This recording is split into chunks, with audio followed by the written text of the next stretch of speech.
All right, season 3, episodes 9, titled Kafkaesque. In Breaking Bad, this is Jesse's almost comedic kind of storyline where he was a petty criminal and now he's a legitimate criminal who needs to get his money laundered and needs to basically show legitimate tax payments and things like that, which a legitimate criminal does. And like Jesse, kind of like moving from blue collar criminal to white collar criminal, and having a hard time dealing with that because he doesn't really want to deal with all that kind of like garbage, as he says. So it's almost comedic in a way of like him having these like small time problems, and it's of course the very familiar, the very famous scene between Walt and Gus, where Walt goes visits Gus at his office and kind of like nails exactly point by point of what Gus was doing and why Gus killed Hank, his brother-in-law, Walt's brother-in-law, and why he killed him, and basically it's the shot of Gus who doesn't show any facial reactions about like what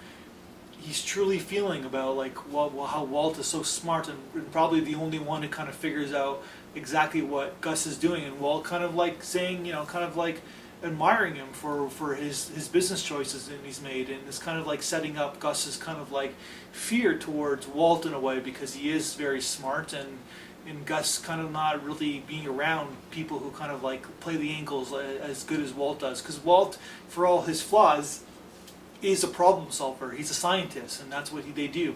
Scientists solve problems, and Walt is a brilliant problem solver. And he is Gus's match, even though he's a little bit raw and like not as seasoned as Gus is. And that's the very famous scene. And then you get to see Skylar's at the end of the episode, where Skylar has her little thing where she kind of uses Walt's money finding, as Walt was a poker player, and he made all his money through gambling, and Skylar telling this tall tale to Marie about how to rationalize how they can pay for Hank's treatment. And it's just a brilliant kind of like lying monologue. And then of course where Walt was so amazed by her, and it's like the scene where she's telling the story where Walt's on the edge of his seat because she wants to know what Skylar's thinking. And of course the end of the episode ends with Skylar, how did you come up with all this brilliant lying? And Skylar saying, I learned from the best.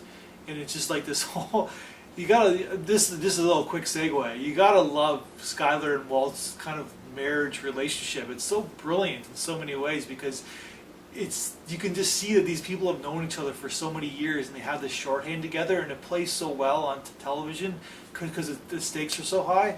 I don't know, it's just brilliant acting between the two actors, and I don't think Anna Gunn gets the credit that she deserves, because that's a hard role for her to play, and she's kind of brilliant facing off Bryan Cranston in the season. So Kafkaesque, kind of a cool title, reference to Jesse's what do you call it, this one of his social worker guys saying that Jesse's life is Kafkaesque. That's my review, Breaking Bad, season 3, episode 9.